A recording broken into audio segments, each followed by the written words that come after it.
ಶರಣ್ಯೆ ತ್ರ್ಯಂಬಕೆ ದೇವಿ ನಾರಾಯಣಿ ನಮಸ್ತೆ ನಮಸ್ತುಸ್ತು ಶ್ರೀಪೀಠೆ ಸುರಪೂಜಿತೆ ಶಂಖಚಕ್ರ ಗದಾ ಹಸ್ತೆ.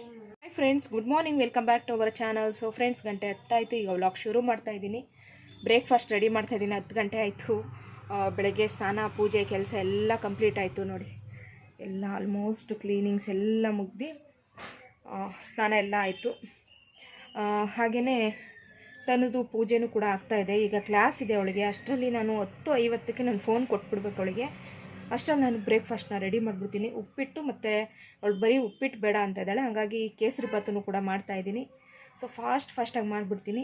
ಫ್ರೆಂಡ್ಸ್, ನೀವು ಮಾಡಬೇಕಾಗಿರೋದು ಇಷ್ಟೇ. ನನ್ನ ಚಾನಲ್ನ ಹೊಸ್ದಾಗಿ ನೋಡ್ತಾ ಇರೋರು ಪ್ಲೀಸ್ ಸಬ್ಸ್ಕ್ರೈಬ್ ಮಾಡಿ, ಪಕ್ಕದಲ್ಲಿರೋ ಬೆಲ್ ಐಕನ್ ಪ್ರೆಸ್ ಮಾಡಿ. ಈ ವಿಡಿಯೋ ಇಷ್ಟ ಆದರೆ ಪ್ಲೀಸ್ ಲೈಕ್ ಮಾಡೋದನ್ನ ಮರಿಬೇಡಿ. ಫ್ರೆಂಡ್ಸ್, ಉಪ್ಪಿಟ್ಟು ವೆಜಿಟೇಬಲ್ಸ್ ಎಲ್ಲ ಕಟ್ ಮಾಡ್ಕೊಂಡಿದ್ದಾಗಿದೆ. ಇಲ್ಲಿ ನೋಡಿ, ಫಾಸ್ಟಾಗಿ ಮಾಡಿಬಿಡ್ತೀನಿ. 10 ಗಂಟೆ ಆಗೋಗ್ಬಿಟ್ಟಿದೆ. ಹಾಗಾಗಿ 10 ಆಯಿತು. 10:50 ಹೊತ್ತಿಗೆ ಫೋನ್ ಕೊಟ್ಬಿಡ್ಬೇಕು. ಈಗ ನಾನು ಅದಕ್ಕೆ ಫಾಸ್ಟಾಗಿ ಬ್ರೇಕ್ಫಾಸ್ಟ್ನ ರೆಡಿ ಮಾಡಿಬಿಡ್ತೀನಿ. ಫ್ರೆಂಡ್ಸ್, ಇವತ್ತು ನಾನು ಮಾಡ್ತಾ ಇರೋದು ಬಂದ್ಬಿಟ್ಟು ತರಕಾರಿ ಉಪ್ಪಿಟ್ಟು ಮಾಡ್ತಾಯಿದ್ದೀನಿ. ಅದಕ್ಕೋಸ್ಕರ ಈಗ 1 ಟೇಬಲ್ ಸ್ಪೂನಷ್ಟು ಎಣ್ಣೆ ಹಾಕ್ಕೊಂಡಿದ್ದೀನಿ. ಇಲ್ಲಿ ನಾನು ಸಣ್ಣ ರವೆ ತೊಗೊಂಡಿದ್ದೀನಿ. 1.5 ಕಪ್ಪಷ್ಟು ಸಣ್ಣ ರವೆ ತೊಗೊಂಡಿದ್ದೀನಿ. 1 ಕಪ್ಪು ನಾನು ಉಪ್ಪಿಟ್ಟು ಮಾಡಿದ್ರೆ ಅರ್ಧ ಕಪ್ಪಲ್ಲಿ ಕೇಸರಿ ಭಾತ್ ಮಾಡೋಣ ಅಂತ ಅಂದ್ಕೊಂಡಿದ್ದೀನಿ. ಸೊ ಚೆನ್ನಾಗಿ ಈ ರೀತಿಯಾಗಿ ಫ್ರೈ ಮಾಡ್ಕೋಬೇಕು ನೋಡಿ. ಈಗ ಚೆನ್ನಾಗಿ ಫ್ರೈ ಆಗಿದೆ. 1 ನಿಮಿಷದಷ್ಟೊತ್ತಿಗೆ ಫ್ರೈ ಆಗಿಬಿಡುತ್ತೆ. ಲೋ ಫ್ಲೇಮಲ್ಲಿ ಫ್ರೈ ಮಾಡ್ಕೋಬೇಕು. 2 ಟೇಬಲ್ ಸ್ಪೂನಷ್ಟು ಆಯಿಲ್ ತೊಗೊಂಡಿದ್ದೀನಿ. ಅದೇ ಬಾಣಲಿಯಲ್ಲಿ 2 ಟೇಬಲ್ ಸ್ಪೂನಷ್ಟು ಆಯಿಲ್ನ ಹಾಕ್ಕೋತಾ ಇದ್ದೀನಿ. ಸಾಸಿವೆ ಹಾಕ್ಕೋತಾ ಇದ್ದೀನಿ. ಹಾಗೆ 1 ಟೇಬಲ್ ಸ್ಪೂನಷ್ಟು ಕಡಲೆಬೀಜ, ಒಂದು ಅರ್ಧ ಟೇಬಲ್ ಸ್ಪೂನಷ್ಟು ಕಡಲೆಬೇಳೆ ಹಾಕಿದ್ದೀನಿ. ಮತ್ತು ಹಸಿರು ಮೆಣಸಿಕಾಯಿ ಹಾಕಿದ್ದೀನಿ. 4ರಿಂದ 5 ಹಾಕ್ಕೋಬೋದು. ಅದಾದ ನಂತರ 1 ಈರುಳ್ಳಿ ಹಾಕ್ತಾಯಿದ್ದೀನಿ. ಸ್ವಲ್ಪ ಕರಿಬೇವು ಹಾಕಿದ್ದೀನಿ. ಚೆನ್ನಾಗಿ ಈ ರೀತಿಯಾಗಿ ಫ್ರೈ ಮಾಡ್ಕೊತಾ ಇದ್ದೀನಿ. ಸೊ ಚೆನ್ನಾಗಿ ಫ್ರೈ ಮಾಡ್ಕೋಬೇಕು. ಫ್ರೆಂಡ್ಸ್, ಈರುಳ್ಳಿ ಎಲ್ಲ ಫ್ರೈ ಆಗಿದೆ. ಈಗ ನಾನು ಸಣ್ಣದಾಗಿ ಕಟ್ ಮಾಡಿದಂಥ ವೆಜಿಟೇಬಲ್ಸ್ ಏನಿದೆ, ಕ್ಯಾರೆಟ್ ಒಂದು, ಹಾಗೆ ಸ್ವಲ್ಪ ಬಟಾಣಿ, ಸ್ವಲ್ಪ ಬೀನ್ಸ್ ತೊಗೊಂಡಿದ್ದೀನಿ.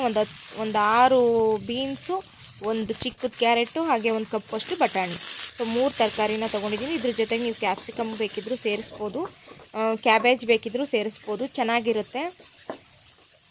ಸೊ ತರಕಾರಿ ಹಾಕೊಂಡ್ಮೇಲೆ ಈ ರೀತಿ ನಾನು ಬಾಡಿಸ್ಕೊತಾ ಇದ್ದೀನಿ. ಸ್ವಲ್ಪ ಸಾಲ್ಟ್ ಹಾಕ್ಬಿಟ್ಟು ಬಾಡಿಸಿದ್ರೆ ಬೇಗನೆ ತರಕಾರಿ ಬೇಯುತ್ತೆ. ಹಾಗಾಗಿ ಉಪ್ಪನ್ನು ಕೂಡ ಈಗಲೇ ಸೇರಿಸಿದ್ದೀನಿ. ಸೊ ತರಕಾರಿ ನೋಡ್ಬೋದು ಆಲ್ಮೋಸ್ಟ್ ಒಂದು 50% ಬೇಯ್ತಾ ಬಂತು. ಅದಾದಮೇಲೆ ಒಂದು ಅರ್ಧ ಟೇಬಲ್ ಸ್ಪೂನಷ್ಟು ಶುಂಠಿ ಬೆಳ್ಳುಳ್ಳಿ ಪೇಸ್ಟ್ ಹಾಕ್ತಾಯಿದ್ದೀನಿ. ಶುಂಠಿ ಬೆಳ್ಳುಳ್ಳಿ ಪೇಸ್ಟ್ ಹಾಕಿದರೆ ಟೇಸ್ಟ್ ಚೆನ್ನಾಗಿ ಬರುತ್ತೆ ಉಪ್ಪಿಟ್ಟು. ಇದು ಆಪ್ಷನಲ್, ಬೇಕಿದ್ದರೆ ಹಾಕ್ಕೋಬೋದು. ಸೊ ಮತ್ತೆ ನಾನು ಚೆನ್ನಾಗಿ ಬಾಡಿಸ್ಕೊತಾ ಇದ್ದೀನಿ. ಅದಾದ ನಂತರ ನಾನಿಲ್ಲಿ ಚಿಕ್ಕದು 2 ಟೊಮೆಟೊ ತೊಗೊಂಡಿದ್ದೆ. ಆ ಟೊಮೆಟೊನ ಈಗ ನಾನು ಹಾಕ್ಕೋತಾ ಇದ್ದೀನಿ. ದೊಡ್ಡ ಸೈಜ್ ಆದರೆ ಒಂದಾದರೆ ಸಾಕಾಗುತ್ತೆ. ಸೊ ಚೆನ್ನಾಗಿ ಈ ರೀತಿ ಫ್ರೈ ಮಾಡ್ತಾಯಿದ್ದೀನಿ. ಚೆನ್ನಾಗಿ ಫ್ರೈ ಆಗಿದೆ ನೋಡಿ. ಇದೇ ಕಪ್ಪಲ್ಲಿ ನಾನು 1 ಕಪ್ ರವೆ ತೊಗೊಂಡಿರೋದು, ಹಾಗಾಗಿ ಇದೇ ಕಪ್ಪಲ್ಲಿ ನಾನು 3 ಕಪ್ ನೀರನ್ನು ಸೇರಿಸ್ತಾ ಇದ್ದೀನಿ.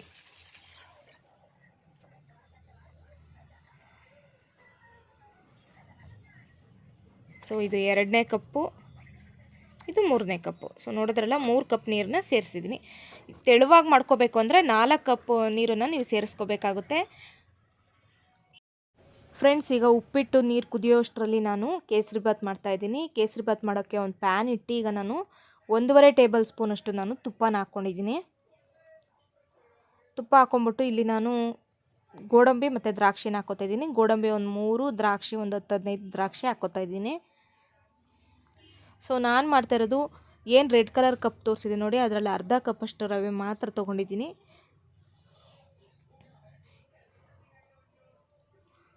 ದ್ರಾಕ್ಷಿ ಗೋಡಂಬಿ ಚೆನ್ನಾಗಿ ಫ್ರೈ ಆಯಿತು. ಸೀಸ್ಲಿಕ್ಕೆ ಬಿಡಬಾರ್ದು. ಅದಾದ ನಂತರ ನಾನು ದ್ರಾಕ್ಷಿ ಗೋಡಂಬಿನ ಎತ್ತಿಡಲ್ಲ. ಸೊ ಅರ್ಧ ಕಪ್ ಏನು ರವೆನ ಹುರಿದಿಟ್ಟಿದೆ ನೋಡಿ, ಉಪ್ಪಿಟ್ಟು ಮಾಡ್ಬೇಕಾದ್ರೆ ಅದೇ ರವೆ ಇದು. ಅದರಲ್ಲಿ ಅರ್ಧ ತೊಗೊಂಡಿದ್ದೆ. ಅದನ್ನು ಈಗ ನಾನು ಹಾಕ್ಬಿಟ್ಟು ತುಪ್ಪದಲ್ಲಿ ಚೆನ್ನಾಗಿ ಫ್ರೈ ಮಾಡ್ತಾಯಿದ್ದೀನಿ ನೋಡಿ. ಈ ರೀತಿಯಾಗಿ ಚೆನ್ನಾಗಿ ಫ್ರೈ ಮಾಡ್ಕೋಬೇಕು. ಈ ರೀತಿ ನಾವು ಚೆನ್ನಾಗಿ ಫ್ರೈ ಮಾಡಿದ್ರೆ ಸಾಫ್ಟಾಗಿ ತುಂಬ ಚೆನ್ನಾಗಿ ಬರುತ್ತೆ ಕೇಸರಿ ಭಾತ್. ಅದಾದ ನಂತರ ಅರ್ಧ ಕಪ್ ರವೆಗೆ ನಾನು 1 ಗ್ಲಾಸಷ್ಟು ನೀರನ್ನ ಹಾಕ್ತಾಯಿದ್ದೀನಿ. ಸೊ 1 ಗ್ಲಾಸಷ್ಟು ನೀರು ಹಾಕ್ಬಿಟ್ಟು ಈ ರೀತಿ ಚೆನ್ನಾಗಿ ತಿರುಗಿಸ್ತಾ ಇದ್ದೀನಿ ನೋಡಿ. ಯಾವುದೇ ರೀತಿ ಗಂಟಾಗಲ್ಲ, ತೊಂದರೆ ಇಲ್ಲ. ಸೊ ಇದು ಸುಲಭವಾದ ಮೆಥಡು. ಹಾಗಾಗಿ ಸೊ ನೋಡಿ ಚೆನ್ನಾಗಿ ಮಿಕ್ಸ್ ಮಾಡ್ಕೊಂಡಿದ್ದೀನಿ. ತುಪ್ಪದಲ್ಲಿ ಚೆನ್ನಾಗಿ ಫ್ರೈ ಮಾಡಿದ್ರಿಂದ ಇದು ಏನು ಗಂಟಾಗಲ್ಲ. ಸೊ ಸ್ವಲ್ಪ ಫುಡ್ ಕಲರು, ಸೊ ಅದು ಕೇಸರಿ ಭಾತ ಅನ್ಸ್ಕೋಬೇಕಂದ್ರೆ ಅದು ಸ್ವಲ್ಪನಾದರೂ ಫುಡ್ ಕಲರ್ ಹಾಕಬೇಕು. ಫುಡ್ ಕಲರ್ ಆಪ್ಷನಲ್ಲು, ಬೇಕಂದ್ರೆ ಹಾಕ್ಕೊಳ್ಳಿ, ಇಲ್ಲಾಂದರೆ ಬಿಡಿ. ಯಾಕೆ ಅಂದರೆ ಫುಡ್ ಕಲರ್ ತಿನ್ನೋದು ಅಷ್ಟೊಂದು ಹೆಲ್ತ್ಗೆ ಒಳ್ಳೆಯದಲ್ಲ. ಚೆನ್ನಾಗಿ ಈ ರೀತಿ ಮಿಕ್ಸ್ ಮಾಡ್ತಾಯಿದ್ದೀನಿ. ಈಗ ನೋಡ್ಬೋದು ಗಟ್ಟಿ ಆಗ್ತಾ ಬಂತು. ಈಗ ಚೆನ್ನಾಗಿ ಈ ರೀತಿ ಮಿಕ್ಸ್ ಮಾಡ್ಕೊತಾ ಇರಬೇಕು.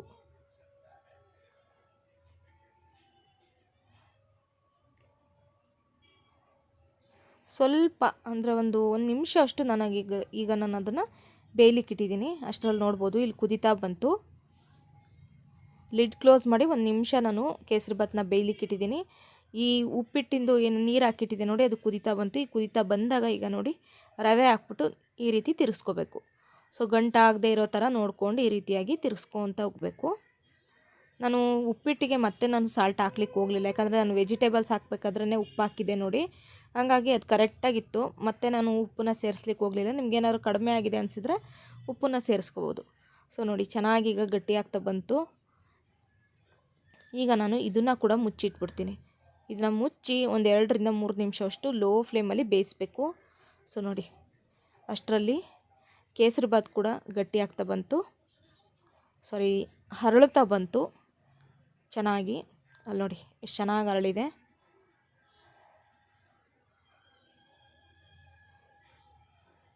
ಈಗ ಇದಕ್ಕೆ ನಾನು ಸಕ್ಕರೆ ಸೇರಿಸ್ತೀನಿ. ಸೊ ಮುಂಚೆನೇ ಸಕ್ಕರೆ ಹಾಕಬಾರ್ದು, ಮುಂಚೆ ಸಕ್ಕರೆ ಹಾಕಿದರೆ ಗಟ್ಟಿ ಥರ ಆಗಿಬಿಡುತ್ತೆ. ಸೊ ಈಗ ಸಕ್ಕರೆ ಹಾಕ್ಬಿಟ್ಟು, ಅಂದರೆ ಒಂದು ಅರ್ಧ ಕಪ್ ರವೆಗೆ ಒಂದು ಅರ್ಧ ಕಪ್ಪಷ್ಟು ಸಕ್ಕರೆ ಬೇಕಾಗುತ್ತೆ. ಇಲ್ಲ ಅದಕ್ಕಿಂತ ಬೇಕಿದ್ರೆ ಕಡಿಮೆ ಸ್ವೀಟ್ ಬೇಕಂದರೆ ಸ್ವಲ್ಪ ಕಡಿಮೆನೇ ಮಾಡ್ಕೋಬೋದು. ಸೊ ನೋಡಿ ಇವಾಗ ಫುಲ್ಲು ಸಾಫ್ಟ್ ಆಗ್ತಾ ಬರುತ್ತೆ ಸಕ್ಕರೆ ಹಾಕಿದ ಮೇಲೆ. ತುಂಬ ಸುಲಭ ಮಾಡೋದು. ಈ ರೀತಿ ಮಾಡಿದ್ರಂತೂ ತುಂಬ ಸಾಫ್ಟಾಗಿ ತುಂಬಾ ಚೆನ್ನಾಗಿ ಬರುತ್ತೆ. ಹೋಟೆಲಲ್ಲೆಲ್ಲ ಸಿಗುತ್ತೆ ನೋಡಿ, ಆ ಥರ ಬರುತ್ತೆ.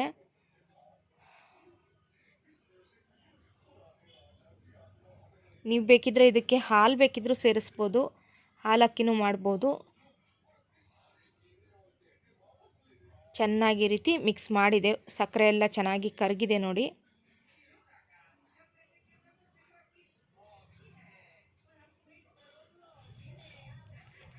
ಅದಾದ ನಂತರ ಏಲಕ್ಕಿ ಪುಡಿ ಹಾಕಿ, ಏಲಕ್ಕಿ ಪುಡಿ ಇಲ್ದಿರೋದ್ರಿಂದ ನಾನು ಲವಂಗ ಹಾಕ್ತಾಯಿದ್ದೀನಿ. ಲವಂಗನೂ ಚೆನ್ನಾಗಿ ಫ್ಲೇವರ್ ಬರುತ್ತೆ. ಫ್ರೆಂಡ್ಸ್ ಈಗ ಮತ್ತೆ ನಾನು ಇದಕ್ಕೆ 1 ಟೇಬಲ್ ಸ್ಪೂನಷ್ಟು ತುಪ್ಪ ಹಾಕಿದ್ದೀನಿ. ತುಪ್ಪ ಜಾಸ್ತಿ ಇದ್ದರೆ ಇನ್ನೂ ಸ್ವಲ್ಪ ಬೇಕಿದ್ದರೆ ನೀವು ತುಪ್ಪ ಹಾಕೋಬೋದು. ಒಟ್ಟು ನಾನು ಇದಕ್ಕೆ ಒಂದು 2.5 ಟೇಬಲ್ ಸ್ಪೂನಷ್ಟು ತುಪ್ಪ ಮಾತ್ರ ಹಾಕಿದ್ದೀನಿ. ಸೊ ಇಷ್ಟು ಕ್ವಾಂಟಿಟಿಗೆ ಇಷ್ಟು ಸಾಕಾಗುತ್ತೆ. ಬೇಕಂದರೆ ಇನ್ನೂ ಒಂದು ಸ್ವಲ್ಪ ತುಪ್ಪ ಹಾಕಿದರೆ ಇನ್ನೂ ತುಂಬ ಚೆನ್ನಾಗಿ ಸಾಫ್ಟಾಗಿ ಆಗುತ್ತೆ. ಸೊ ನಾನು ಕ್ವಾಂಟಿಟಿ ಸ್ವಲ್ಪ ಕಡಿಮೆನೇ ಹಾಕಿದ್ದೀನಿ, ತುಪ್ಪ ಕಡಿಮೆ ಇತ್ತು ಹಾಗಾಗಿ. ಅದಾದ ನಂತರ ಮತ್ತೆ ನಾನು ಇದನ್ನು ಲಿಡ್ಡನ್ನು ಕ್ಲೋಸ್ ಮಾಡಿಬಿಟ್ಟು ಮತ್ತೆ 1.5 ರಿಂದ 2 ನಿಮಿಷವಷ್ಟು ಲೋ ಫ್ಲೇಮಲ್ಲಿ ಬೇಯಿಸ್ಬಿಡ್ತೀನಿ. ಸೊ ಚೆನ್ನಾಗಿ ರವೆ ಎಲ್ಲ ಹರಳ್ಕೋಬೇಕು, ಆವಾಗಲೇ ಚೆನ್ನಾಗಾಗೋದು. ಸೊ ನೋಡಿ ಅಷ್ಟರಲ್ಲಿ ಕೇಸರಿ ಭಾತ್ ಉಪ್ಪಿಟ್ಟು ಕೂಡ ರೆಡಿ ಆಯಿತು. ಚೆನ್ನಾಗಿ ನೋಡಿ ಚೆನ್ನಾಗಿ ಹರಳ್ಕೊಂಡು ಚೆನ್ನಾಗಿ ಬೆಂದಿದೆ. ಫ್ಲೇವರ್ ಕೂಡ ತುಂಬಾ ಚೆನ್ನಾಗಿ ಬರ್ತಾಯಿತ್ತು ಉಪ್ಪಿಟ್ಟಿಂದು, ಶುಂಠಿ ಬೆಳ್ಳುಳ್ಳಿ ಪೇಸ್ಟೆಲ್ಲ ಹಾಕಿರೋದ್ರಿಂದ. ಅದಾದಮೇಲೆ ಸ್ವಲ್ಪ ಕೊತ್ತಂಬರಿ ಸೊಪ್ಪನ್ನು ಲಾಸ್ಟಲ್ಲಿ ಹಾಕ್ತಾಯಿದ್ದೀನಿ. ಸೊ ಕೊತ್ತಂಬರಿ ಸೊಪ್ಪು ಲಾಸ್ಟಲ್ಲಿ ಹಾಕ್ಬಿಟ್ಟು ಸ್ಟವ್ ಆಫ್ ಮಾಡಿದರೆ ಆಯಿತು. ಉಪ್ಪಿಟ್ಟು ಮತ್ತು ಕೇಸರಿ ಭಾತು ರೆಡಿ ಆಯಿತು.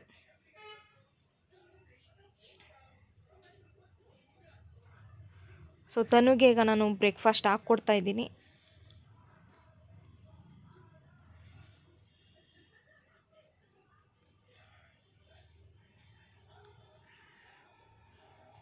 ಸೊ ನೋಡಿದ್ರಲ್ಲ ಎಷ್ಟು ಸುಲಭವಾಗಿ ಎಮ್ಮಿಯಾಗಿರುವಂಥ ಉಪ್ಪಿಟ್ಟನ್ನು ಮಾಡ್ಕೋಬೋದು ಅಂತ.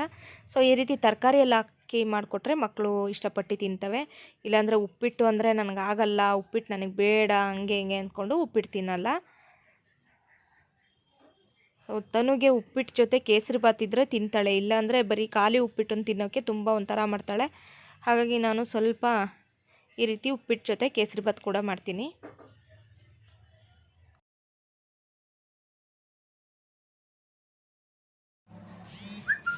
ನೀರು ತೊಗೊಂಡಿಲ್ವಾ?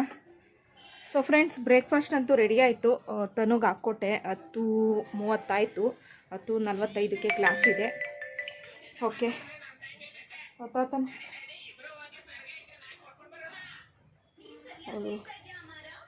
ಬ್ರೇಕ್ಫಾಸ್ಟ್ ಮಾಡಲಿ. ಈಗ ನಾನು ಕೂಡ ಮಾಡ್ತೀನಿ. ತನಗಂತೂ ಬ್ರೇಕ್ಫಾಸ್ಟ್ ಕೊಟ್ಟಾಯಿತು. ಈಗ ತನು ಕ್ಲಾಸ್ ಶುರುವಾಗುತ್ತೆ. ಬ್ರೇಕ್ಫಾಸ್ಟ್ ಅಷ್ಟೊತ್ತಿಗೆ ಮಾಡಿಬಿಡ್ತಾಳೆ. ಈಗ ನಾನು ಕೂಡ ಬ್ರೇಕ್ಫಾಸ್ಟ್ ಮಾಡ್ತೀನಿ. ಆಲ್ಮೋಸ್ಟ್ ಎಲ್ಲ ಕೆಲಸನೂ ಮುಗಿದಿದೆ. ಸ್ವಲ್ಪ ಗೋಧಿಗೆಲ್ಲ ಕ್ಲೀನ್ ಮಾಡೋದಿದೆ, ಮಾಡ್ಕೊಂಬಿಡ್ತೀನಿ. ತನು ಅಷ್ಟೊತ್ತಿಗೆ 1:30 ತನಕ ಕ್ಲಾಸ್ ಇದೆ. 1:30 ತನಕ ಕ್ಲಾಸ್ ಅಟೆಂಡ್ ಮಾಡಲಿ. ಆಮೇಲೆ ಮಧ್ಯಾಹ್ನ ಮೇಲೆ ವಿಡಿಯೋ ಮಾಡ್ತೀನಿ. Bye friends. ನಾನು ಗೋಧಿ ಕ್ಲೀನ್ ಮಾಡ್ತಾಯಿದ್ದೀನಿ. ಈ ಗೋಧಿನ ಈ ರೇಷನ್ ಅಂಗಡೀಲಿ ಕೊಡ್ತಾರಲ್ವ ಗೌರ್ಮೆಂಟಿಂದ, ಆ ಗೋಧಿ ಇದು. ಸಣ್ಣ ಸಣ್ಣದು ಕಲ್ಲಿತ್ತು ಕಪ್ಪದು, ಅದನ್ನೆಲ್ಲ ನಾನು ನೀಟಾಗಿ ಆರಿಸಾಕ್ತಾಯಿದ್ದೀನಿ. ಆರಿಸಿದ ನಂತರ ಅದನ್ನು ತೊಳೆದು ಒಣ ಹಾಕಿದ್ದೀನಿ. ಹಾಗೆ ವೆಜಿಟೇಬಲ್ಸ್ನೂ ಕಟ್ ಮಾಡಿ ಹಾಗೆ ಫ್ರಿಜ್ಜಲ್ಲಿ ವೆಜಿಟೇಬಲ್ಸ್ನೆಲ್ಲ ಇಡ್ತಾಯಿದ್ದೀನಿ ಬಾಕ್ಸಲ್ಲಿ, ಫ್ರಿಜ್ ಬಾಕ್ಸಲ್ಲಿ. ಸೊ ನೋಡಿ, ಗೋಧಿ ತೊಳೆದ್ಬಿಟ್ಟು ಒಣಗಿಸ್ತಾ ಇದ್ದೀನಿ. ಎಳ್ಳನ್ನು ಒಣಗಿಸ್ತಾ ಇದ್ದೀನಿ. ಎಳ್ಳೆಲ್ಲ ಸ್ವಲ್ಪ ಕ್ಲೀನ್ ಮಾಡಿದೆ ನಾನು.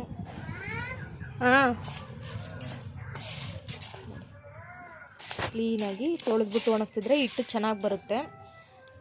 ಬಟ್ ಚೆನ್ನಾಗಿ 1-2 ದಿನ ಒಣಗಿಸ್ಬೇಕು, ಇಲ್ಲಾಂದರೆ ಅದು ಮುಗ್ಲು ವಾಸನೆ ಬಂದುಬಿಡುತ್ತೆ. ನಾವು ಗೋಧಿ ವಾಶ್ ಮಾಡಿದ್ರೆ ನೀಟಾಗಿ ಒಣಗಿಸ್ಬೇಕು. ಸೊ ತನು ನೋಡಿ ಸೌತೆಕಾಯಿ ಕಟ್ ಮಾಡ್ಕೊಂಡು ಕೂತ್ಕೊಂಡಿದ್ದಾಳೆ ತಿನ್ನೋದಕ್ಕೆ. ಸೌತೆಕಾಯಿ ಮತ್ತು ದ್ರಾಕ್ಷಿ ಇಟ್ಕೊಂಡಿದ್ದಾಳೆ.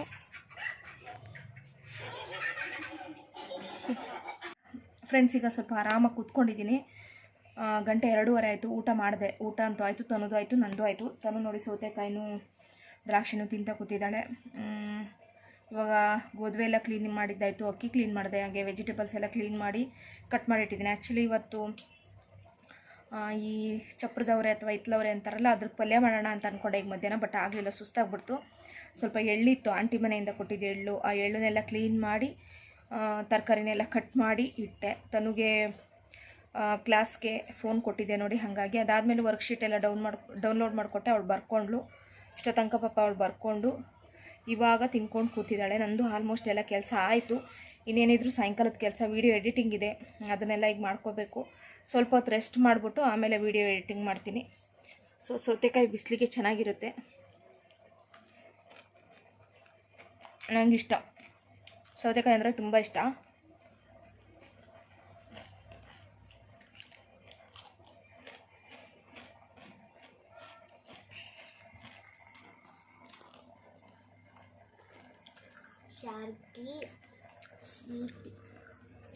ಶಾರ್ಕಿ ಗೋಲ್ಡಿ ವೈಟಿ. ಸೊ ನಾವು ಫಿಶ್ ನಾವು ತಿಂತಾ ಇದ್ದೀವಿ. ಅವು ನೋಡ್ತಾ ಇದ್ದಾವೆ ನಮ್ಮನ್ನೇ ಫುಡ್ ಹಾಕ್ಲಿ ಅಂತ. ಏನು ಏನು ಏನು ಹೆಸರು? ದೊಡ್ಡದಿತ್ತಲ್ಲ ಶಾರ್ಕ್, ಅದು ಶಾರ್ಕಿ. ಚಿಕ್ಕ ಶಾರ್ಕು ಗೋಲ್ಡಿ, ಅದು ವೈಟ್ ಕಲರ್. ಇದು ದೊಡ್ಡ ಶಾರ್ಕಿ, ಇದು ಚಿಕ್ಕ ಶಾರ್ಕಿ. ಅದು ವೈಟ್ ಕಲರ್ಗೇನು? ವೈಟಿ. ಸೊ ಅದು ವೈಟಿ, ಇದು ದೊಡ್ಡ ಶಾರ್ಕಿ, ಇದು ಚಿಕ್ಕ ಶಾರ್ಕಿ. ಸೊ ನನ್ನ ತನು ನೇಮ್ ಇಟ್ಟಿರೋದು ಗೋಲ್ಡಿ. ಅದೇನು ಗೋಲ್ಡ್ ಕಲರ್ ಇತ್ತ ಗೋಲ್ಡಿ ಅಂತ ಇಡೋಕ್ಕೆ? ಸುಮ್ಮನೆ ಇಕ್ಕಿರೋದಾ? ಸೊ ಇವತ್ತೇ ನಾನು ನೇಮ್ ಕೇಳ್ತಾ ಇರೋದು. ದೊಡ್ಡ ಶಾರ್ಕಿ, ಗೋಲ್ಡಿ, ವೈಟಿ, ನಮ್ಮನೆ 3 ಫಿಶ್ ಇರೋದು. ಬೇರೆ ಮೀನು ತಂದಾಕ್ಬಿಟ್ರೆ ಸಾಯಿಸ್ಬಿಡುತ್ತೆ. ಹಂಗಾಗ್ಬಿಟ್ಟು ಅವೇ ಬೆಳ್ಕೊಳ್ಳಿ ಅಂತ 9 ಮೀನೆಲ್ಲ ತಂದಾಕಿದ್ವಿ. ಇನ್ನೂ ಒಂದು 6-7 ಮೀನು. ಸೊ ಚಿನ್ನಿ ಗೋಧಿಗಿರಿ ತಿಂದತ್ತು ನೋಡು. ಫ್ರೆಂಡ್ಸ್, ಕೋಳಿಗಳ ಕಾಟ ಅಂತೂ ವಿಪರೀತ ಕೋಳಿಗಳ ಕಾಟ ಫ್ರೆಂಡ್ಸ್. ಇಲ್ಲಿ ಗಿಡ ಅಂತೂ ಫುಲ್ಲು ಧ್ವಂಸ ಮಾಡಾಕ್ಬಿಟ್ಟಿದ್ದೀನಿ. ಮನಿ ಪ್ಲ್ಯಾಂಟ್ ತೆಗೆದು ಒಳಗಡೆ ಇಡೋಣ ಅಂತ ಅಂದ್ಕೊಂಡಿದ್ದೀನಿ. ಸೊ ಮೇಲಿರೋದು ನೋಡಿ, ಮೇಲಿಟ್ಟಿರೋದು ಚೆನ್ನಾಗಿ ಚಿಗುರಿದೆ, ನೀರಲ್ಲಿ ಇಟ್ಟಿರೋದು ನೋಡಿ. ಅಲ್ಲಿ ಹೊರಗಡೆ ಒಂದು ಪಾಟಲ್ಲಿ ಇತ್ತಲ್ಲ, ಅದನ್ನಂತೂ ಫುಲ್ಲು ತಿಂದಾಕ್ಬಿಟ್ಟಿದೆ. ಬೆಂಗಳೂರಲ್ಲಿ ಮನೆ ಒಳಗೆಲ್ಲ ಬೆಳೆಸಿದೆ ನೋಡಿ, ಆ ಪಾಟನ್ನ ಇಲ್ಲಿ ಹೊರಗಡೆ ಇಟ್ಟಿದೆ. ಫುಲ್ಲು ತಿಂದು ಮುಗಿಸ್ಬಿಟ್ಟಿದೆ. ಹಂಗಾಗಿ ಒಳಗಡೆಗೆ ತಂದಿಡೋಣ ಅಂತ. ಅದರ ಅಡಿಗಡೆ ಇಡೋಕ್ಕೆ ಪ್ಲೇಟ್ ಇಲ್ಲ. ಒಂದು ಬೌಲಲ್ಲಿ ಇಟ್ಟಿದ್ದೆ ಬೆಂಗಳೂರಲ್ಲಿ. ಒಂದು ಬೌಲಲ್ಲಿ ಪಾಟನ್ನು ಅದರೊಳಗಡೆ ಇಟ್ಟಿದ್ದೆ. ಈಗ ಅದು ಒಂದು ಪ್ಲಾಸ್ಟಿಕ್ದು ಪ್ಲೇಟ್ ಇಲ್ಲ. ಸೊ ನೀರು ಬಿದ್ದರೆ ಅಡೀಲಿ ಶೇಖರಣೆ ಆಗೋಕ್ಕೆ ಅದೇನಾದರೂ ಒಂದು ಪ್ಲೇಟ್ ಯಾವುದಾದ್ರೂ ಪ್ಲಾಸ್ಟಿಕ್ಕಿನ ನೋಡ್ಬಿಟ್ಟು ತಂದು ಒಳಗಡೆನೇ ಇಡ್ತೀನಿ. ಇಲ್ಲಾಂದರೆ ಗಿಡಗಳಂತೂ ಸಂಪೂರ್ಣ ಹಾಳು ಮಾಡ್ತವೆ ಕೋಳಿಗಳು.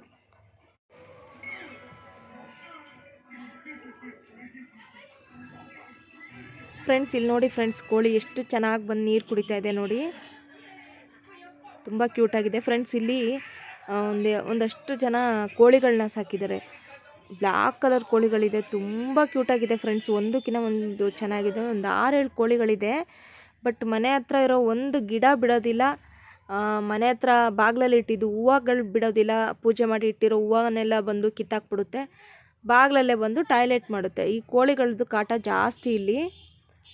ಸೊ ನೋಡಿ ಆ ಬ್ಲ್ಯಾಕ್ ಕಲರ್ ಇಲ್ಲೊಂದು ಹೋಗ್ತಾ ಇದೆ ನೋಡಿ, ತುಂಬ ಕ್ಯೂಟಾಗಿದ್ದಾವೆ ಫ್ರೆಂಡ್ಸ್ ಕೋಳಿಗಳು. ಬ್ಲ್ಯಾಕ್ ಫುಲ್ಲು ಕಾಲು ತಲೆ ಮುಖ ಎಲ್ಲ ಕಂಪ್ಲೀಟ್ ಬ್ಲ್ಯಾಕ್ ಇದೆ. ಇನ್ನೊಂದು ಸಲ ನಮ್ಮ ಮನೆ ಹತ್ರ ಬಂದಾಗ ತೋರಿಸ್ತೀನಿ ನಾನು ನಿಮಗೆ. ನಾಟಿ ಕೋಳಿ ಅಂತಾರಲ್ಲ ಅದು ಫ್ರೆಂಡ್ಸ್ ಇದು. ಹಾಗೆ ಫ್ರೆಂಡ್ಸ್ ಇಲ್ಲಿ ನೋಡಿ ಗಿಡ ನೋಡಿ, ಎಲ್ಲ ಮನಿ ಪ್ಲ್ಯಾಂಟ್ ನೋಡಿ ಯಾವ ರೀತಿ ಎಲ್ಲ ಕಟ್ ಮಾಡಾಕಿದೆ, ತಿಂದಾಕ್ಬಿಟ್ಟಿದೆ. ಇಲ್ಲಿ ನೋಡಿ ಸ್ವಲ್ಪ ಚಿಗುರಿತ್ತು ಫ್ರೆಂಡ್ಸ್, ಅದೂ ಕೂಡ ಬಂದು ಈ ಕೋಳಿಗಳು ಎಲ್ಲ ತಿಂದಾಕಿದೆ. ಇದು ಕಾಸಿ ಕಣಗಲೆ ಅಂತ, ಅದು ಹೂವು ಆಗೋಕ್ಕೆ ಬಿಡ್ತಾ ಇಲ್ಲ. ಅದನ್ನು ಅಷ್ಟೇ ಫ್ರೆಂಡ್ಸ್ ಬಂದು ಕಿತ್ತಾಗ್ತಿದೆ. ಅದಕ್ಕೊಂದು ಪಾಟ್ ತರಬೇಕು. ಅಮ್ಮ ಅವತ್ತು ಹಾಗೇ ತಂದುಕೊಟ್ರು, ಹಂಗೇ ಇಟ್ಟಿದ್ದೀನಿ ಮನೆಗೆ ಬಂದಿದ್ದ ದಿವಸ. ಅದಕ್ಕೊಂದು ಪಾಟ್ ತರಬೇಕು. ಹಾಗೆ ಗೋಧಿ ಆಲ್ಮೋಸ್ಟ್ ಒಣಗಿದೆ. ಒಂದು 2 ದಿನ ಚೆನ್ನಾಗಿ ಒಣಗಿಸ್ಬಿಟ್ರೆ ಹಿಟ್ಟು ಮಾಡಿಸ್ಬೋದು. ಒಳಗಡೆನೂ ಒಂದು ಸ್ವಲ್ಪ ಅದರಲ್ಲಿ ಇಟ್ಟಿದ್ದೀನಿ ಗೋಧಿನ. ಸುಮಾರಿದ್ದು ಒಂದು 2 kg ಅಷ್ಟಿದೆ ಗೋಧಿ. ತೆಗ್ದೀಗ ಇದನ್ನು ಒಳಗಡೆ ಇಡ್ತೀನಿ, ಮತ್ತು ನಾಳೆನೂ ಇದನ್ನು ಒಣ ಹಾಕ್ತೀನಿ.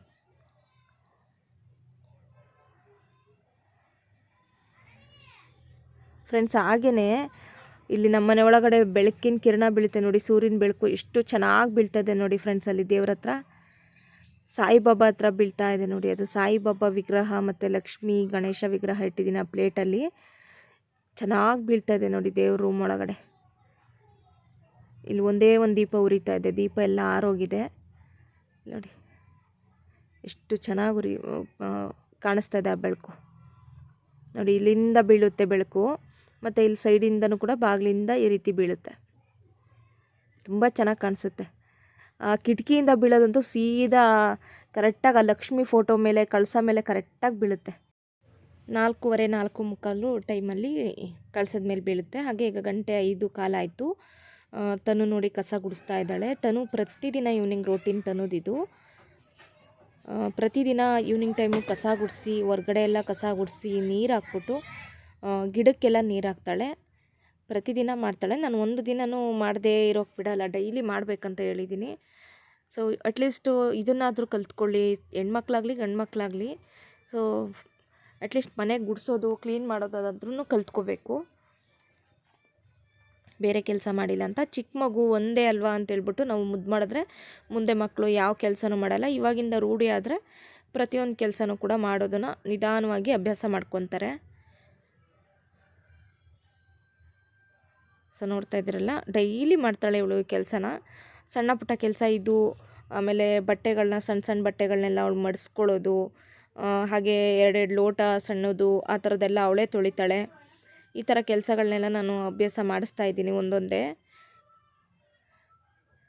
ಅವಳು ಈಗ 5th ಸ್ಟ್ಯಾಂಡರ್ಡ್ ಇದ್ದಾಳೆ. ಇವಾಗ ಗ್ಯಾಸ್ ಹಚ್ಚೋದನ್ನು ನಾನು ಹೇಳ್ಕೊಟ್ಟಿದ್ದೀನಿ. ಅವಳು ಈ ನಡುವೆ ಕಾಫಿ ಮಾಡ್ತೀನಿ ಅಂತಾಳೆ. ಬಟ್ ನಾನು ಅಲ್ಲೇ ನಿಂತ್ಕೊಂಡು ಇಷ್ಟಾಕು ಅಂತ ಹೇಳ್ಕೊಡ್ತೀನಿ. ಒಂದು 2-3 ಟೈಮ್ಸು ಕಾಫಿನೂ ಕೂಡ ಮಾಡಿದ್ದಾಳೆ. ಅವಳಿಗೆ ತುಂಬ ಖುಷಿ. ಸೊ ನೋಡಿ 5:15 ಆಗ್ತಾ ಬಂತು. ಈಗ ಲೈಟ್ ಆನ್ ಮಾಡಿದ್ದೀನಿ ನೋಡಿ. ಬೆಳಗ್ಗೆ ಮಾಡಿ ಸ್ವಲ್ಪ ಉಪ್ಪಿಟ್ಟು, ಕೇಸರಿಬಾತು ಹಾಗೇ ಇದೆ. ಹಾಗೆ ನೋಡಿ ಪಾತ್ರೆ ಇದೆ, ಪಾತ್ರೆ ತೊಳೆದಿಲ್ಲ ಇನ್ನು ನಾನು ತಿಂದಿರೋದು. ಇದು ಬಿಸಿ ನೀರು ಕಾಯಿಸಿದ್ದ ಹಾಗೆ ಇಟ್ಟಿದ್ದೆ. ಸ್ವಲ್ಪ ಪಾತ್ರೆ ಎಲ್ಲ ಈಗ ನಾನು ತೊಳಿತಾ ಇದ್ದೀನಿ. ಮುಖ ತೊಳ್ಕೊಂಬಿಟ್ಟು ಆಮೇಲೆ ನಾನು ದೇವ್ರ ಪೂಜೆ ಕೂಡ ಮಾಡಬೇಕು. 1-2 ಪಾತ್ರೆ ಇತ್ತು, ಅದನ್ನು ಹಾಗೇ ನಾನು ವಾಶ್ ಮಾಡ್ತಾಯಿದ್ದೀನಿ. ಪಾತ್ರೆ ಎಲ್ಲ ಇಟ್ಕೊಂಬಿಟ್ಟು ನಾನು ದೇವ್ರ ಪೂಜೆ ಮಾಡೋದಿಲ್ಲ. ಎಲ್ಲ ಕ್ಲೀನ್ ಮಾಡಿಕೊಂಡು ಕೈ ಕಾಲೆಲ್ಲ ತೊಳ್ಕೊಂಡಾದ್ಮೇಲೆ ಈವ್ನಿಂಗ್ ಟೈಮು ನಾನು ದೀಪ ಹಚ್ಚೋದು.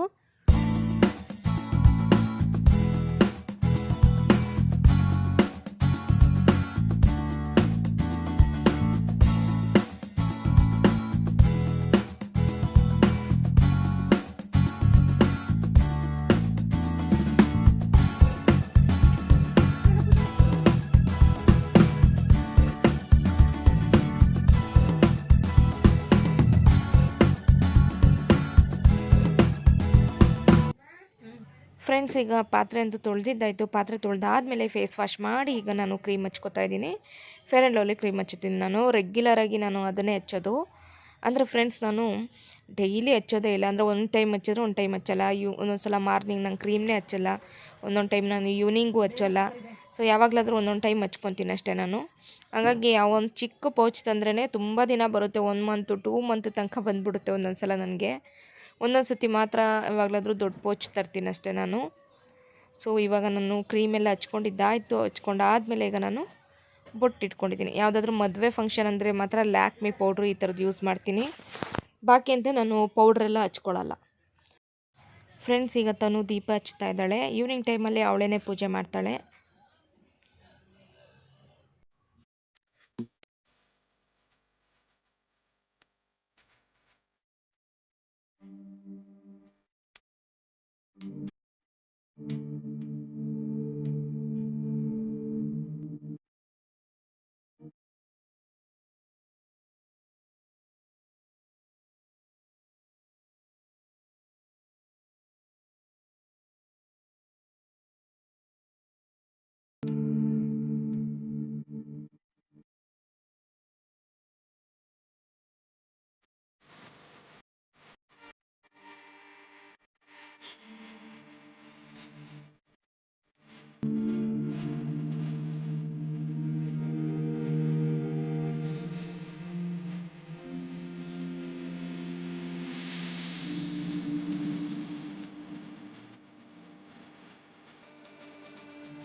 ನಾಗೇಂದ್ರ ಆರಾಯ ತ್ರಿಲೋಚನಾಯ ಭಸ್ಮಂಗರಾಯ ಮಹೇಶ್ವರ ನಿತ್ಯಶ್ರುತೈತಿ ಗಂಗಾಧರ ತಸ್ಮೈ ಶಿವಾಯ.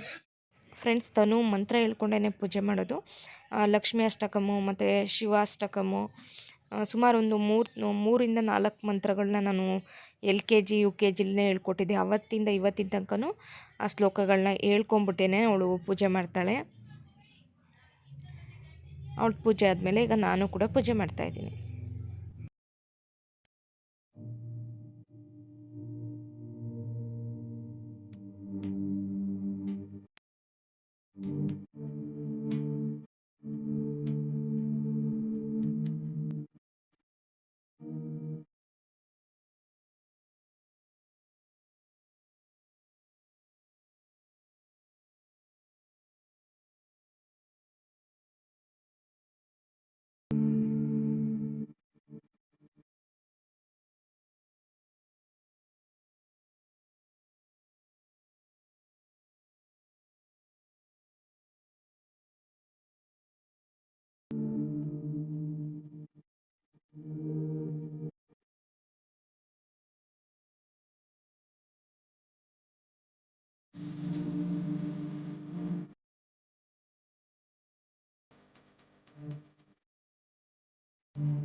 ಫ್ರೆಂಡ್ಸ್, ಇದು ಬೆಳಗ್ಗೆ ಮಾಡಿದ ಕೇಸರಿ ಬಾತ್ ಸ್ವಲ್ಪ ಇದೆ. ಹಾಗೆಯೇ ಸ್ವಲ್ಪ ಉಪ್ಪಿಟ್ಟಿದೆ. ಅದೆರಡೂ ಈಗ ಬಿಸಿ ಮಾಡಿಬಿಟ್ಟು ತಿನ್ಕೋತೀವಿ.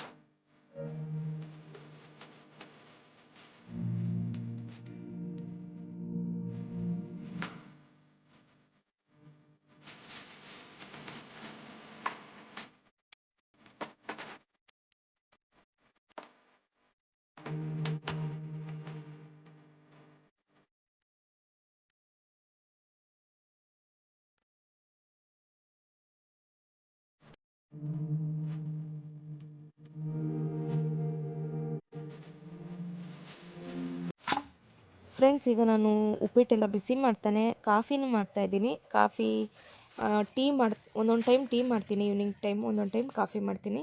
ಇವಾಗ ಒಂದು ಸ್ವಲ್ಪ ಚಳಿ ಅನ್ಸೋದ್ರಿಂದ ಜಾಸ್ತಿ ನಾನು ಕಾಫಿನೇ ಮಾಡ್ಕೊಂಡು ಕುಡಿತಾಯಿದ್ದೀನಿ. ಹಾಗೆ ಸಕ್ಕರೆ ಖಾಲಿಯಾಗಿತ್ತು, ಹಾಗಾಗಿ ಸಕ್ಕರೆ ಸ್ವಲ್ಪ ಇತ್ತು, ಅದನ್ನು ಹಾಕ್ತಾಯಿದ್ದೀನಿ. ಅದಾದ ನಂತರ ಈಗ ನೋಡಿ ಕೇಸರಿ ಬಾತನ್ನು ನಾನು ಬಿಸಿ ಮಾಡ್ತಾಯಿದ್ದೀನಿ.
ಫ್ರೆಂಡ್ಸ್ ಈಗ ಇಬ್ಬರೂ ಕೂಡ ತಿಂತಾ ಇದ್ದೀವಿ. ತಿಂದಾದ ನಂತರ ತನುಗೆ ಈಗ ಓದಿಸ್ಬೇಕು. ಇನ್ನೇನು ಟೆಸ್ಟ್ ಎಲ್ಲ ಹತ್ರ ಬರ್ತಾ ಇದೆ.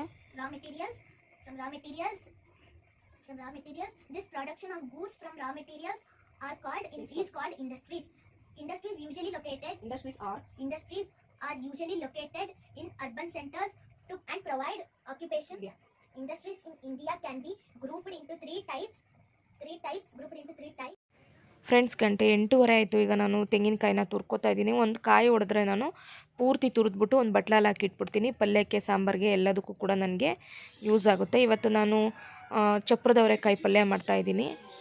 ಹಾಗಾಗಿ ನಾನೀಗ ಕಾಯಿನೆಲ್ಲ ತುರಿದಿಟ್ಕೊಂಡಿದ್ದೀನಿ. ಹಾಗೆಯೇ ವೆಜಿಟೇಬಲ್ಸ್ ಎಲ್ಲ ಕಟ್ ಮಾಡ್ಕೊಂಡಿದ್ದೀನಿ. ಅಂದರೆ ಈರುಳ್ಳಿ, ಟೊಮೆಟೊ, ಕೊತ್ತಂಬರಿ, ಕರಿಬೇವು ಎಲ್ಲದನ್ನು ಕೂಡ ಈಗ ರೆಡಿ ಮಾಡಿ ಇಟ್ಕೊಂಡಿದ್ದೀನಿ. ಸೊ ಫ್ರೆಂಡ್ಸ್ ಗಂಟೆ 9 ಆಗ್ತಾ ಬಂತು. ಸ್ವಲ್ಪ ಕಾಫಿ ಇತ್ತು, ಈಗ ಕುಡಿತಾ ಇದ್ದೀನಿ. ತನುಗೆ ಓದಿಸಿ ಒಂದು ವಿಡಿಯೋ ಅಪ್ಲೋಡ್ ಮಾಡಿ ಆಲ್ಮೋಸ್ಟ್ ಕೆಲಸಗಳನ್ನೆಲ್ಲ ಮುಗಿಸಿ ಈಗ ಪಲ್ಯ ಒಂದು ಮಾಡಿಬಿಡ್ತೀನಿ. ರೆಸಿಪಿ ತೋರಿಸ್ತೀನಿ, ಸಿಂಪಲ್ಲಾಗಿ ಸ್ಪೀಡಾಗಿ ತೋರಿಸ್ಬಿಡ್ತೀನಿ. ವಿಡಿಯೋ ತುಂಬ ಲೆಂತಿ ಆಗಿದೆ ಇವತ್ತು, ಹಾಗಾಗಿ ಸೊ ಕಾಫಿ ಕುಡಿತೀನಿ.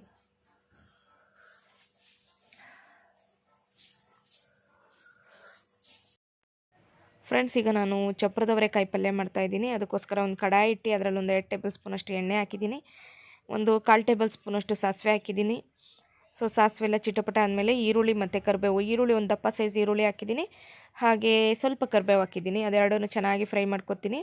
ಚಪ್ರದವರೆಕಾಯಿನ ನಾನು ಮಧ್ಯಾಹ್ನನೇ ಸೋಸಿಟ್ಟಿದ್ದೆ. ಚಪ್ರದವರೆಕಾಯಿನ ಅಮ್ಮ ತೊಗೊಂಬಂದಿದ್ರು. ಸೊ ಇದಕ್ಕೆ ಚಪ್ರದವರೆಕಾಯಿ, ಹಿತ್ತಲವರೆಕಾಯಿ ಅಂತೆಲ್ಲ ಹೇಳ್ತಾರೆ. ಇದರಲ್ಲಿ ತುಂಬ ಫೈಬರ್ ಕಂಟೆಂಟ್ ಇರುತ್ತೆ, ತುಂಬ ಒಳ್ಳೆಯದು ಹೆಲ್ತ್ಗೆ. ಅಂದರೆ ನಮ್ಮ ದೇಹದಲ್ಲಿ ಯಾವುದಾದ್ರೂ ಹುಣ್ಣುಗಳಾಗಲಿ ಗಲೀಜಿದ್ರೇ ಕ್ಲೀನಾಗಿ ಡೈಜೆಷನ್ ಮಾಡಿ ಅದನ್ನು ಹೊರಗಡೆ ಹಾಕುತ್ತೆ. ಸೊ ನಾರಿನಂಶ ಇರುವಂಥ ಪದಾರ್ಥ ಅಂತಲೇ ಹೇಳ್ಬೋದು. ಇದನ್ನು ಸಾಂಬಾರ್ಗೂ ಹಾಕ್ತಾರೆ, ಬೇಳೆ ಸಾಂಬಾರಿಗೆ, ಅಥವಾ ನಾವು ಪಲ್ಯನೂ ಮಾಡ್ಬೋದು. ಈ ರೀತಿಯಾಗಿ ಟೇಸ್ಟಿಯಾಗಿ ಚೆನ್ನಾಗಿರುತ್ತೆ ಸೈಡ್ ಡಿಶ್ ಥರ ತಿನ್ನೋದಕ್ಕೆ. ಸೊ ಈಗ ನೋಡಿ ಚೆನ್ನಾಗಿ ಈರುಳ್ಳಿ ಫ್ರೈ ಆದ ನಂತರ ಚಪ್ರದವರೆಕಾಯಿನೆಲ್ಲ ವಾಶ್ ಮಾಡಿ ನೀಟಾಗಿ ಹಾಕಿದ್ದೆ. ಅದನ್ನ ಸ್ವಲ್ಪ ಫ್ರೈ ಮಾಡ್ಕೊಂಡಿದ್ದೀನಿ. 2 ಟೊಮೆಟೊ ತೊಗೊಂಡಿದ್ದೀನಿ. 2 ಟೊಮೆಟೊನ ನಾನು ಸಣ್ಣದಾಗಿ ಕಟ್ ಮಾಡಿ ಅದನ್ನು ಕೂಡ ಹಾಕಿ ಫ್ರೈ ಮಾಡ್ತಾಯಿದ್ದೀನಿ. ಸ್ವಲ್ಪ ಫ್ರೈ ಆಯಿತು. ಫ್ರೈ ಆದ ನಂತರ ಈಗ ನಾನು ಸ್ವಲ್ಪ ಉಪ್ಪು ಹಾಕ್ತಾಯಿದ್ದೀನಿ. ಬೇಗ ಉಪ್ಪು ಹಾಕೋದ್ರಿಂದ ಟೇಸ್ಟ್ ಕೂಡ ಚೆನ್ನಾಗಿ ಹಿಡಿಯುತ್ತೆ ಮತ್ತು ಬೇಗ ತರಕಾರಿ ಬೇಯುತ್ತೆ. ಹಂಗಾಗಿ ಉಪ್ಪನ್ನು ಹಾಕ್ತಾಯಿದ್ದೀನಿ. ಸೊ ಚೆನ್ನಾಗೀಗ ಮಿಕ್ಸ್ ಮಾಡ್ತಾಯಿದ್ದೀನಿ. ಮಿಕ್ಸ್ ಮಾಡಿದ ನಂತರ ಈಗ ನಾನು ಲಿಡ್ ಕ್ಲೋಸ್ ಮಾಡಿ ಒಂದು 2ರಿಂದ 3 ನಿಮಿಷವಷ್ಟು ಸ್ಲೋ ಫ್ಲೇಮಲ್ಲಿ ಬೇಯಿಸಿದೆ.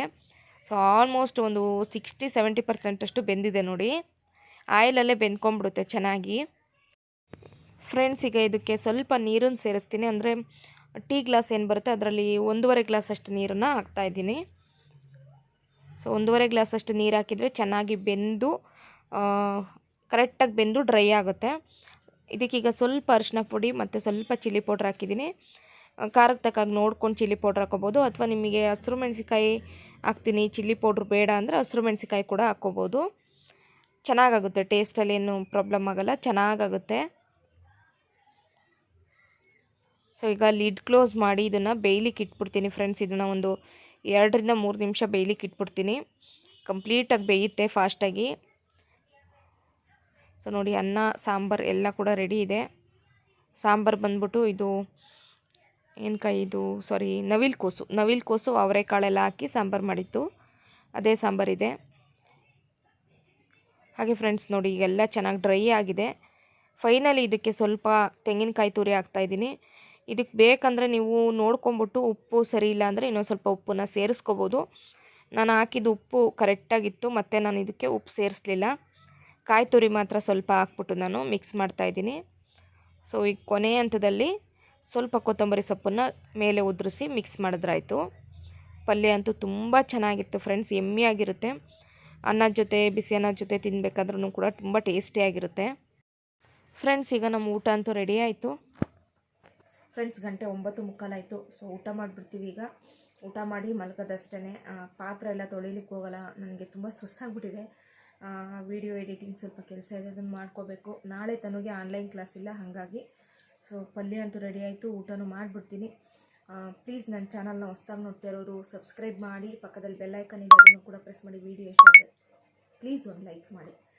ಸೊ ನಾಳೆ ಮತ್ತೊಂದು ವಿಡಿಯೋದಲ್ಲಿ ಬರ್ತೀನಿ friends. Thank you for watching. Bye, take care, good night. Bye.